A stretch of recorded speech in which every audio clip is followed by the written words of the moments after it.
It is our custom, when we have lay darshanim, for us to approach them and just get a sense of exactly how they would like us to introduce them when we invite them up to the bima.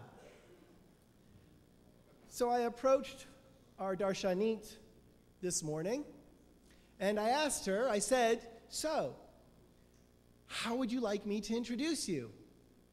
And she shrugged, and she said, just go with Rochelle. And I thought, and I mentioned it to her, and I reflected more on it, I thought that that was, in fact, a perfect way of introducing Rochelle Cohen, our darshanit, and Laura's aunt this morning, because it reflects both in her own way of just saying it to me and the fact that that's all she felt was necessary. This wonderful balance of strength and humility that I've always found within her. A sense of her own self-assuredness and awareness, as well as a quiet determination and a sense of her own place and her ability to work from that place. Our conversations have always been interesting, challenging, and engaging, and it is a pleasure to be able to share the bima with her this morning.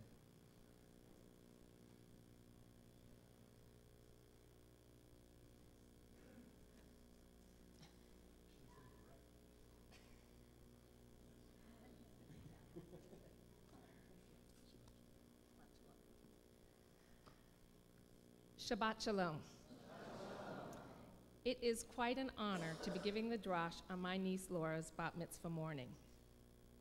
So when I study Torah, I am simply trying to find the relevance of its teachings to my life today.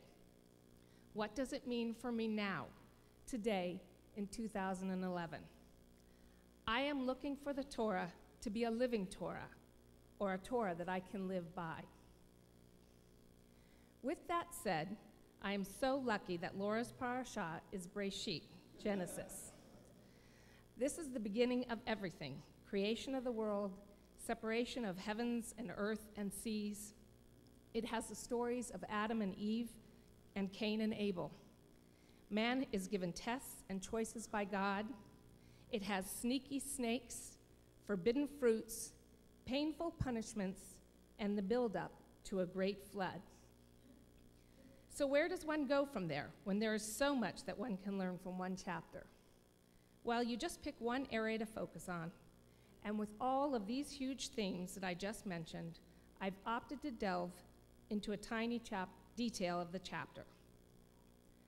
With that preamble, the focus of this drash are the words, "And it was good." Each time after God does a miraculous act of creation, he steps back and says, "And it was good." And on the sixth day, he even does the double whammy and says, "And it was very good." After performing an act, God, in all his glory and awe-inspiring power, stops to evaluate what he has done. He takes a moment to reflect on his actions and the consequences that they will have in the future. Of course, in his case, he decides, yep, all is good. But that was a pretty true and accurate assessment of his actions, considering that the world as he created it, even with all its flaws that we, mankind, have added to it, still exists. And it is interesting to note that only with the creation of mankind that God does not announce, "And it was good." He says so on the sixth day, but only before man is actually created, and then again at the end of the day, when he reflects on the entirety of what he had created. The Rambam teaches that the Creator neither decrees that a man will be good nor that he will be bad. It is up to us and our own choices and actions that will determine the quality of one's own life. The commonly accepted rabbinic notion of God stepping back and assessing his work, as described by Rabbi Shmuel Golden in his book, Unlocking the Torah Text, is that for an all-knowing God, this review is obviously unnecessary. God knows from the outset what will be built and how it will turn out. An all-perfect being cannot make mistakes. How can it be, therefore, that God first creates and only afterwards determines that his creation is good? The rabbis come up with all kinds of answers for that question. However, the way that I interpret this evaluation on God's part is slightly different from the rabbis.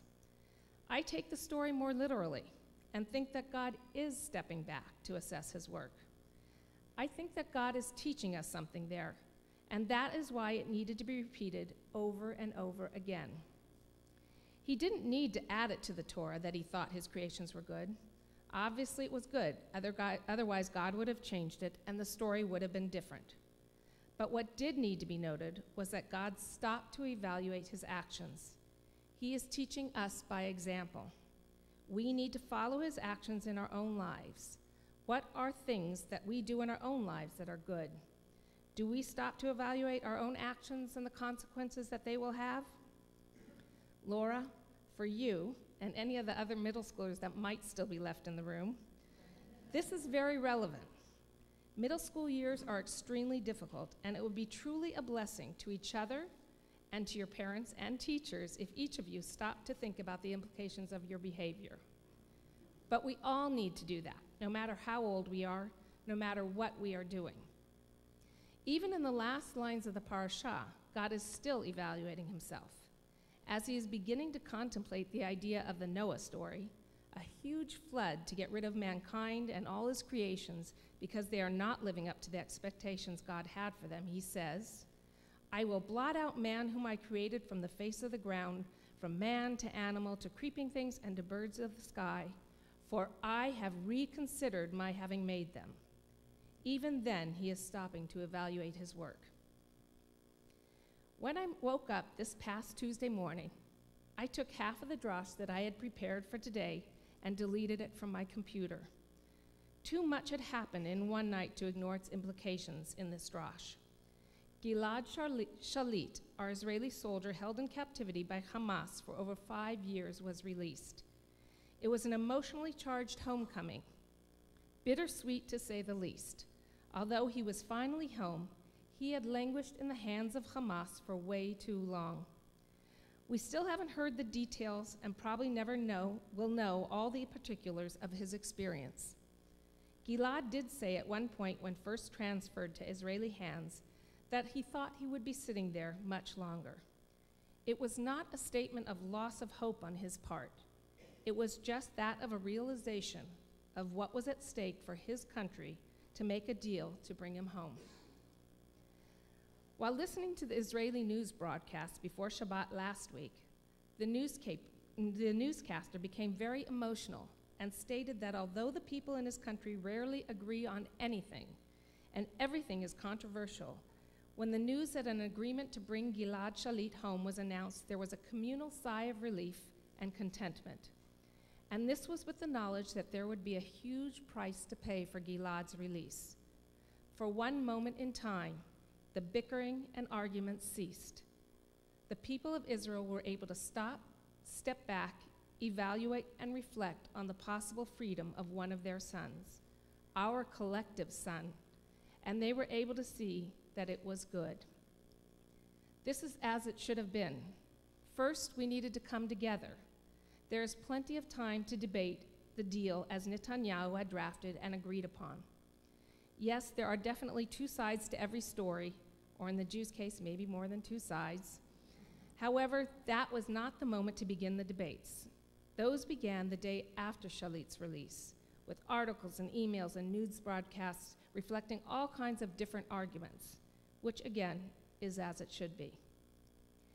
And the release of over 1,000 prisoners, many of whom will seek murderous harm to innocent people, is hard to stomach. Gut-wrenching for the families of the victims who died at the hands of these terrorists, who are now being released to walk the earth freely. But I am sure that Bibi and all the Knesset members who voted for this deal will now stop, look back on their actions, and evaluate.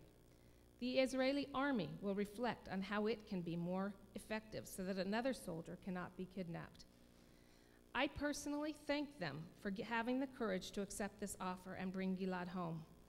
I am proud of our people, especially those living in Israel, but also all of us Jews in the diaspora, who were able to give the moment its full due of reverence and admission of the hope that each soldier should have when being inducted into the Israeli army, that you will not be forgotten or left behind.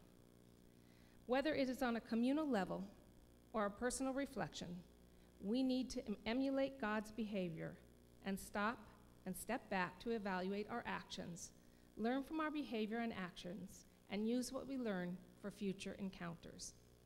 And then perhaps we too will be able to turn around and declare, and it was very good. Shabbat Shalom.